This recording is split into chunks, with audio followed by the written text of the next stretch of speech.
بسم اللہ الرحمن الرحیم۔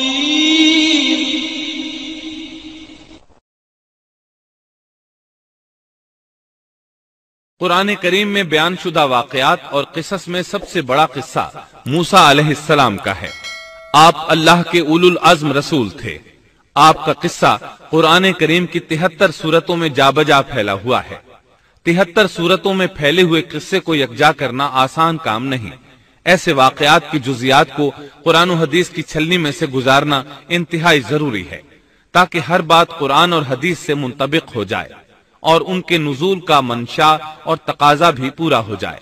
تو آئیے سنتے ہیں قصہ سیدنا موسیٰ علیہ السلام کا۔ اللہ تعالی سورۃ القصص آیت 1 تا 3 میں فرماتے ہیں، شروع اللہ کے نام سے جو بڑا مہربان نہایت رحم والا ہے۔ تا سین میم، یہ روشن کتاب کی آیات ہیں۔ ہم آپ کے سامنے موسیٰ اور فرعون کا صحیح واقعہ بیان فرماتے ہیں ان لوگوں کے لیے جو ایمان رکھتے ہیں۔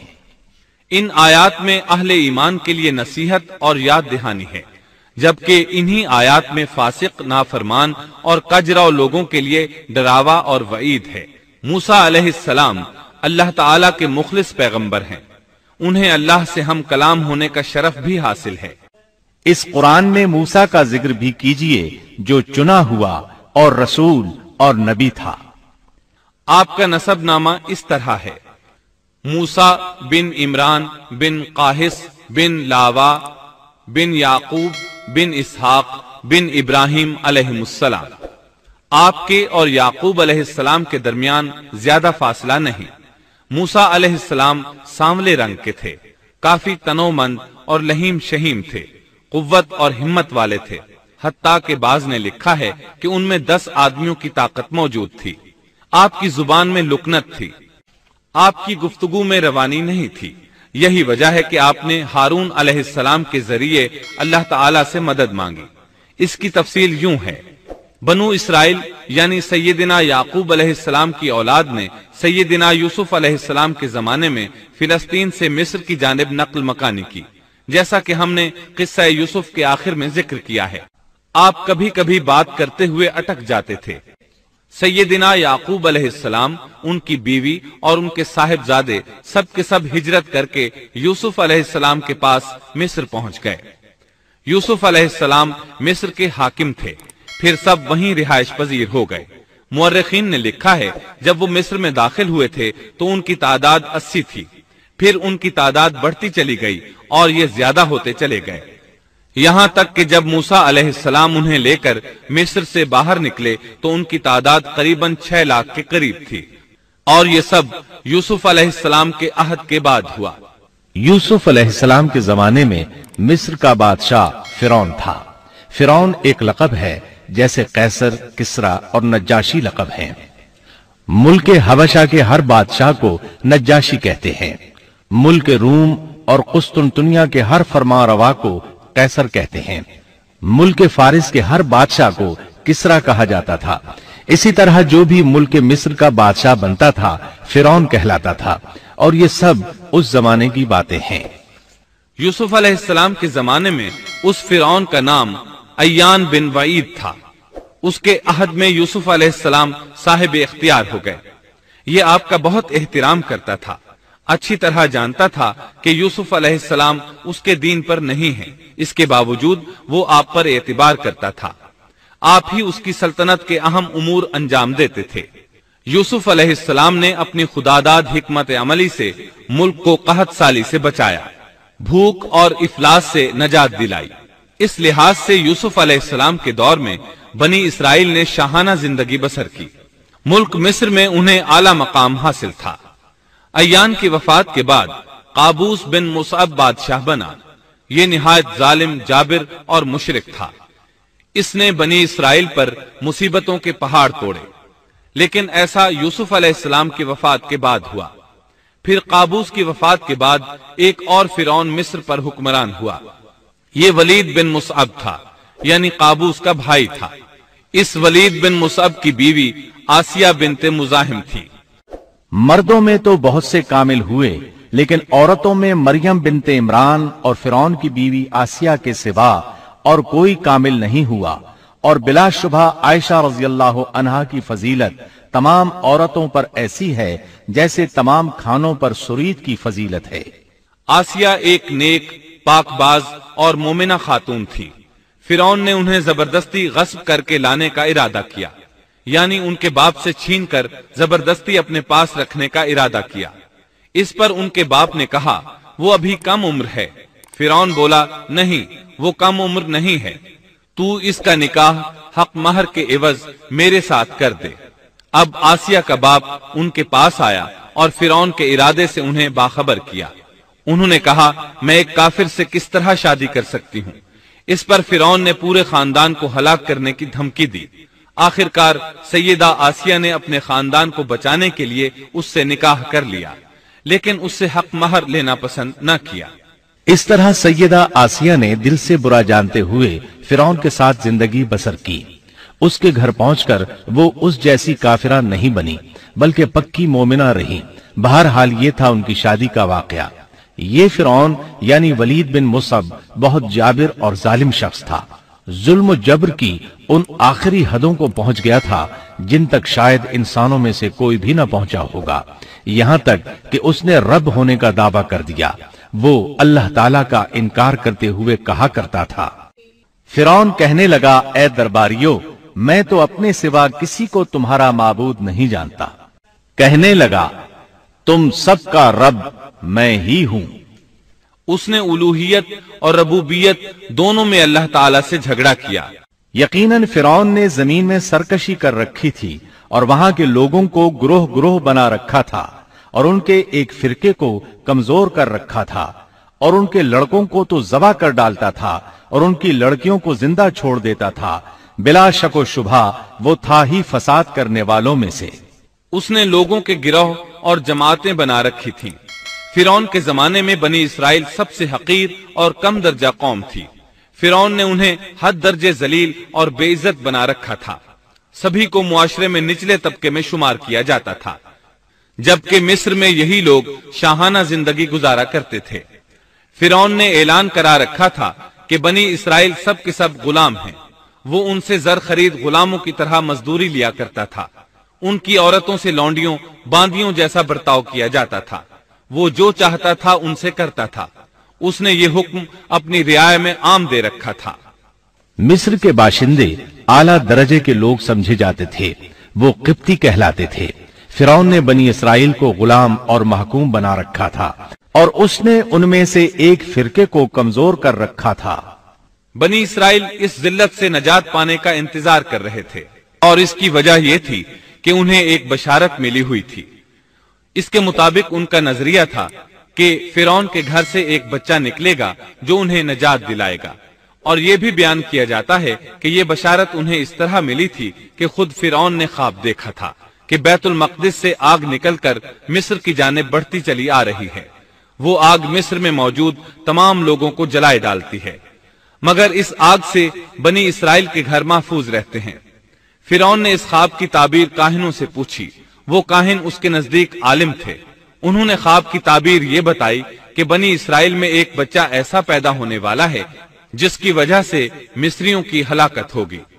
یہ تعبیر سن کر فرعون ڈر گیا۔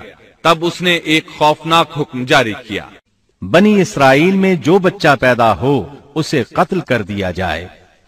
اللہ کی قدرت دیکھیے کہ ہارون علیہ السلام اس سے پہلے پیدا ہو چکے تھے اور موسیٰ علیہ السلام کی والدہ امید سے تھی۔ فرعون نے اپنا حکم یوں جاری کیا تھا کہ اگر ان کے ہاں بیٹے پیدا ہوں تو انہیں قتل کر دو، بیٹیاں پیدا ہوں تو انہیں زندہ چھوڑ دیا جائے۔ چنانچہ ایسا ہی کیا جانے لگا۔ ہر نو مولود بچے کو قتل کیا جانے لگا، بچیوں کو چھوڑ دیا جاتا۔ یہ تھا بچوں کو ذبح کرنے کا حکم جو بنی اسرائیل میں شروع ہوا۔ اس کا طریقہ انہوں نے یہ اختیار کیا کہ ہر حاملہ خاتون کی نگرانی شروع کر دی۔ دایا عورتوں کے ذمے یہ ڈیوٹی لگائی کہ حاملہ مستورات کی اطلاع دیں گی، اور جو دایا اطلاع نہ دیتی اسے بھی قتل کر دیا جاتا۔ اس طرح فرعون اور اس کے وزیروں کو ہر نو مولود سے باخبر رکھا جاتا تھا۔ ان دنوں سیدنا موسیٰ علیہ السلام کی والدہ اپنے حمل کے ابتدائی دنوں میں تھیں۔ انہوں نے اس بات کو چھپائے رکھا اور دایا کا کام کرنے والی عورتوں سے بھی خود کو چھپائے رکھا، یہاں تک کہ درد ذہ کا وقت آ پہنچا اور انہوں نے بچے کو جنم دیا۔ اس بارے میں سوائے قریبی لوگوں کے کوئی نہیں جانتا تھا۔ بچے کی پیدائش کے بعد وہ فکر مند رہنے لگیں۔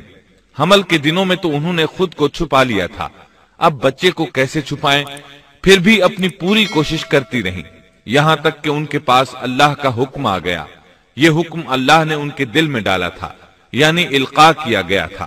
یہ وہ وحی نہیں تھی جو پیغمبروں پر آتی ہے۔ اور ہم نے موسیٰ کی ماں کو وحی کی کہ اسے دودھ پلاتی رہ، اور جب تجھے اس کی نسبت کوئی خوف معلوم ہو تو اسے دریا میں بہا دینا، اور کوئی ڈر خوف یا رنج غم نہ کرنا، ہم یقیناً اسے تیری طرف لوٹانے والے ہیں اور اسے اپنے پیغمبروں میں بنانے والے ہیں۔ مطلب یہ تھا کہ جب تفتیش اور تحقیق شروع ہو یا خطرات بڑھ جائیں تو اسے دریا میں ڈال دیں۔ امام اسمعی رحمت اللہ علیہ نے ایک بچی کو چند اشعار گنگناتے سنا تو کہنے لگے ان اشعار میں کتنی فصاحت ہے۔ اس بچی نے ان کی بات سن کر کہا، اللہ تعالیٰ کے اس فرمان کے بعد کوئی فصاحت باقی نہیں رہ گئی، یعنی ہم نے موسیٰ کی ماں کو وحی کی کہ اسے دودھ پلاتی رہے۔ یہ دو خبریں ہیں، اور جب تجھے خوف محسوس ہو تو اسے دریا میں بہا دے، یہ دو حکم ہیں۔ کوئی خوف نہ کھا اور کوئی غم نہ کر، یہ دو امتناعی حکم ہیں۔ ہم یقیناً اسے تیری طرف لوٹانے والے ہیں اور اسے اپنے پیغمبروں میں سے ایک پیغمبر بنانے والے ہیں۔ یہ دو بشارتیں ہیں۔ اور پھر واقعی تلاش شروع ہو گئی، بنی اسرائیل پر سختی کی گئی۔ موسیٰ علیہ السلام کی ماں نے اللہ کے حکم کے مطابق بچے کو صندوق میں رکھا اور دریا میں چھوڑ دیا۔ ساتھ ہی موسیٰ علیہ السلام کی بہن سے کہا، تو بھی اس کے پیچھے پیچھے چلتی جا۔ چنانچہ وہ دریائے نیل کی موجوں میں چلے اور ان کی بہن کنارے کنارے چلی، اپنے بھائی کی نگرانی کرتی جا رہی ہے کہ دریا میں ڈالنے کے بعد کیا بنتا ہے۔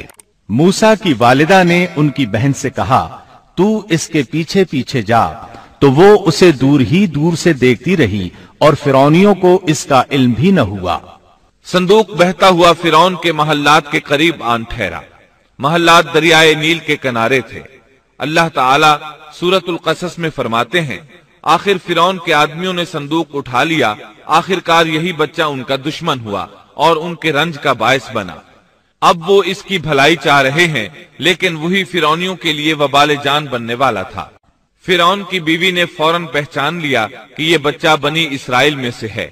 اور فرعون کی بیوی نے کہا، یہ تو میری اور تیری آنکھوں کی ٹھنڈک ہے، اسے قتل نہ کرو، بہت ممکن ہے یہ ہمیں کوئی فائدہ پہنچائے یا ہم اسے اپنا بیٹا ہی بنا لیں، اور یہ لوگ شعور ہی نہیں رکھتے تھے۔ مطلب یہ کہ اس پورے معاملے میں اللہ تعالیٰ کی تدبیر سے انہیں آگاہی نہیں تھی۔ اس پر فرعون نے کہا، یہ صرف تیری آنکھوں کی ٹھنڈک ہے، میری نہیں۔ میں نہیں چاہتا بنی اسرائیل کا کوئی بچہ میری نگرانی میں پلے، لہٰذا یہ صرف تیری ہی آنکھوں کی ٹھنڈک ہے۔ ابن عباس رضی اللہ عنہما فرماتے ہیں، اگر فرعون یہ بات کہہ دیتا کہ یہ میری بھی آنکھوں کی ٹھنڈک ہے تو اللہ تعالیٰ اسے ہدایت دے دیتا، لیکن اس نے یوں کہا، یہ صرف تیری آنکھوں کی ٹھنڈک ہے، میری نہیں۔ اور پھر ہوا بھی یہی۔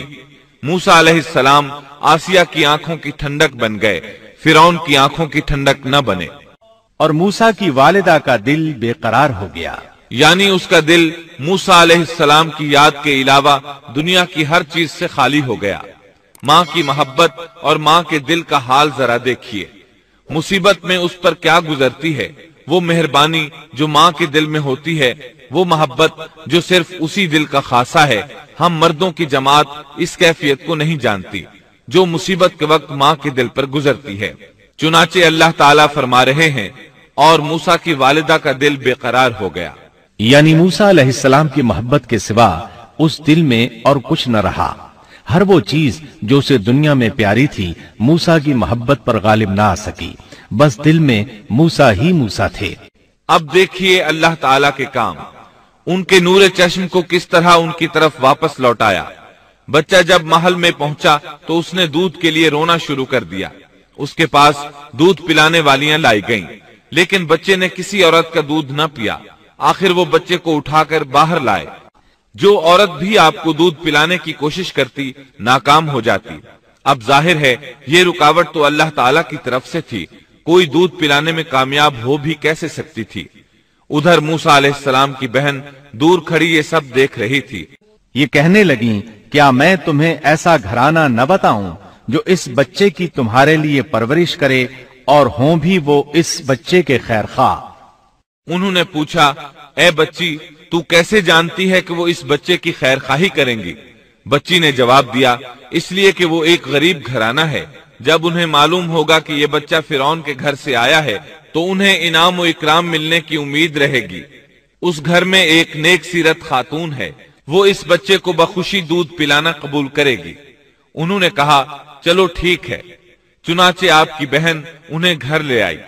والدہ محترمہ نے بچے کو دودھ پلایا تو آپ نے فوراً دودھ پینا شروع کر دیا۔ سیدہ آسیہ نے ان کی طرف پیغام بھیجا کہ وہ محل میں آ جائے اور جب تک بچہ دودھ پیتا رہے وہ اس کے پاس محل ہی میں رہے، لیکن موسیٰ علیہ السلام کی ماں نے انکار کر دیا۔ انہوں نے کہا، میرے اہل و عیال ہیں، میرے خاوند بھی ہیں، لہٰذا ان کے ہوتے ہوئے میں گھر نہیں چھوڑ سکتی۔ اب چونکہ بچے نے کسی اور کا دودھ پینا قبول نہیں کیا تھا، اس لیے وہ خود بچے کو لے کر آتے تھے۔ اس طرح موسیٰ علیہ السلام کی والدہ کا بے حد احترام ہونے لگا۔ فرعون کے ہر کارے تحفے تحائف ان کے گھر لانے لگے۔ پس ہم نے اسے اس کی ماں کی طرف واپس پہنچایا تاکہ اس کی آنکھیں ٹھنڈی رہیں اور آزردہ خاطر نہ ہو، اور جان لے کہ اللہ کا وعدہ سچا ہے، لیکن اکثر لوگ نہیں جانتے۔ اس طرح موسیٰ علیہ السلام شاہی محل میں پلنے بڑھنے لگے، یہاں تک کہ 18 سال کے خوبرو نوجوان ہو گئے۔ اور جب موسیٰ اپنی جوانی کو پہنچ گئے اور پورے توانا ہو گئے تو ہم نے انہیں علم و حکمت عطا فرمایا۔ نیکی کرنے والوں کو ہم اسی طرح بدلہ دیا کرتے ہیں۔ وقت گزرتا رہا۔ ایک روز آپ ایسے وقت میں راستے سے گزر رہے تھے جس وقت عموماً لوگ گھروں سے نہیں نکلا کرتے تھے۔ کہا جاتا ہے وہ دوپہر کا وقت تھا۔ آپ شہر میں داخل ہوئے، لوگ غفلت میں تھے، بس اکا دکا لوگ باہر تھے۔ آپ نے 2 آدمیوں کو لڑتے جھگڑتے دیکھا، ان میں سے ایک بنی اسرائیل کا تھا، دوسرا فرعون کی قوم سے تھا، یعنی مصری تھا۔ آپ کی قوم والے نے اپنے دشمن کے خلاف آپ سے مدد مانگی۔ آپ کی حمیت نے جوش مارا۔ آپ نے دیکھا مصری اس کمزور اسرائیلی کو پکڑے ہوئے تھا۔ بس موسیٰ علیہ السلام نے آگے بڑھ کر مصری کی ٹھوڑی پر مکہ دے مارا۔ آپ کا مقصد تو بس اسرائیلی کی مدد کرنے کا تھا، لیکن موسیٰ علیہ السلام میں بہت قوت تھی، اس لیے ایک ہی مکہ لگنے سے مصری کا کام تمام ہو گیا۔ پس موسیٰ نے اس کے مکہ مارا جس سے وہ مر گیا۔ موسیٰ علیہ السلام کو بہت تعجب ہوا کہ یہ کیا ہو گیا۔ ان کا قتل کرنے کا تو کوئی ارادہ نہیں تھا۔ موسیٰ علیہ السلام نے فوراً کہا، هذا من عمل الشیطان، یہ تو شیطانی کام ہے۔ آپ یہ کہنا چاہتے تھے میرا ارادہ تو اسے قتل کرنے کا نہیں تھا، یہ فعل تو شیطان نے کیا ہے۔ شیطان ہی نے مجھے بے قابو کر دیا تھا، مجھے اپنی طاقت پر اختیار نہ رہا، مجھ سے اس انسان کے قتل والا برا کام سرزد کرا دیا۔ یقیناً شیطان دشمن اور کھلے طور پر بہکانے والا ہے۔ اس سے معلوم ہوا کہ موسیٰ علیہ السلام جانتے تھے شیطان دشمن ہے، وہ گمراہ کرتا ہے، اور یہ بھی معلوم ہوا کہ آپ موحد تھے، توحید پرست تھے اور مشرکین میں سے نہ تھے۔